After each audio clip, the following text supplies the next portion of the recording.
Hi, this is Tim of the 1916 Company. Welcome and thanks for logging on. If you love this watch, email me, Team Mosso at the1916company.com for purchase pricing and availability questions concerning this watch.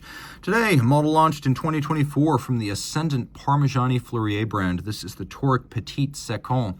Using the Toric case form and bezel, which has evolved over decades, this is its latest iteration. This red gold watch is 40.6 millimeters in diameter, 9.1 millimeters thick, and delightfully short 43.8 millimeters from lug tip to lug tip with a 21 millimeter spacing between the lugs. On my wrist, which is 16 centimeters in circumference, it wears nicely. The short lug-to-lug is the key here. This is why I'd recommend the watch for a wrist as small as 14 centimeters circumference. This is always an angle that exaggerates the width of the watch, and I'm pulling the strap tight, but when you look down the barrel, you can really see how much clearance I've got. This is a very compact watch, and being fairly thin with a sloped flank, it'll slide easily under a dress cuff, and that's a good thing, because this is a dress watch. We've got an olive green strap with sort of a sanded nubuck texture across the symmetrical medium rectangular scale alligator leather. Unconventional stitching pattern utilized here with a folded edge. You can see on the bottom a wonderfully buttery soft calfskin. Remember, one of the primary stakeholders in the Parmigiani family of companies is Hermes, and so this is a Hermes strap from the experts in fine leather. One of the reasons that, along with Grand Seiko, Parmigiani always has the most supple straps that feel broken in even when they're brand new. Taking a quick look at the buckle here, you can see it's fairly simple, though it does echo the profile of the lugs with its teardrop bend. Taking a look, we have a combination of polish, and also a little bit of media blast with the Parmigiani Fleurier logo. Parmigiani is fascinating. It's kind of like a Portuguese man-of-war, in which it is a self-sufficient entity, but the individual parts are independent. So Portuguese man-of-war is not a jellyfish. It's an aggregation of a bunch of organisms that all live together as the Portuguese man-of-war. It's more of a colony. And so Parmigiani has companies that make hands and dials and cases and parts of movements and small pieces and wheels. And so what we have here is an aggregation of all those Parmigiani companies, which are not under one roof, but collectively rise up like Voltron to create a manufactured product. A Parmigiani branded crown, you can see the case is actually quite sophisticated. It's more of a sharp-edged saucer form, and then it has this toric bezel, which is beautifully coined, and it's been said that this bezel looks a little bit like a flattened Greek column, and I don't disagree. There's an outer flange and an inner flange to add some distinction, and these lugs are beautifully hand-welded. You can see the lugs inserted into flank notches in the case, and then it goes in, it's welded, and then it's hand filed to create this sharp break between lug and case.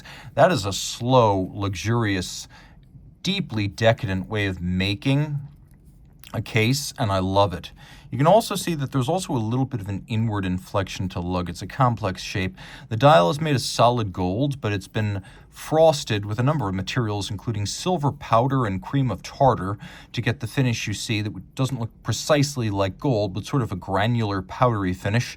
You can see we've got a little bit of a flange on the edge of the bezel, and then faceted gold applique indices. We also have gold hands, alpha style, and a sub-second, but the dial is solid gold, the case is solid gold, the hands, the logo, the indices, all solid gold.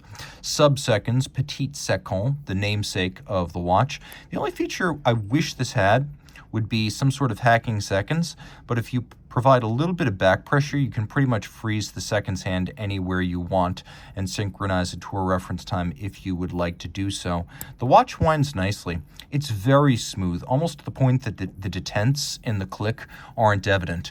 And on the back, we have two barrels. We have Michel Parmigiani's signature. We've got 60 hours of power reserve, a movement that features a fascinating combination of silver steel parts and then solid 18-karat rose gold. So this is, like FP Journe, a solid gold movement. This is the caliber PF940. Like I said, manual wind, 60-hour power reserve, 2 barrels, 4 hertz, 18-karat gold, 27 pivot jewels, all this water resistant to 30 meters. Notice that the case back is bizarrely concave, and I love it. The movement features a full balance bridge and a free-sprung balance for shock resistance. So though it is a high horology movement, there is an unexpected degree of durability engineered in here. And then you could see that the balance itself features variable inertia eccentric screws that allow very fine adjustment of timing taking a look at some of the decorations, we don't have Côte de Genève. We have sort of a crosshatch pattern that is almost like a basket weave. It's described as Côte de Fleurier, reminding you that that is where Parmigiani is localized. And then you can see on the edges we have very high-grade bevels and mirror-polished half bridges for the barrels, which include a little bit of interior angle action. And then a media blasted base plate. You can see that the bridge for the balance has been evacuated, skeletonized, polished, and beveled. And then all screw heads are mirror finished with chamfered slots in circumference.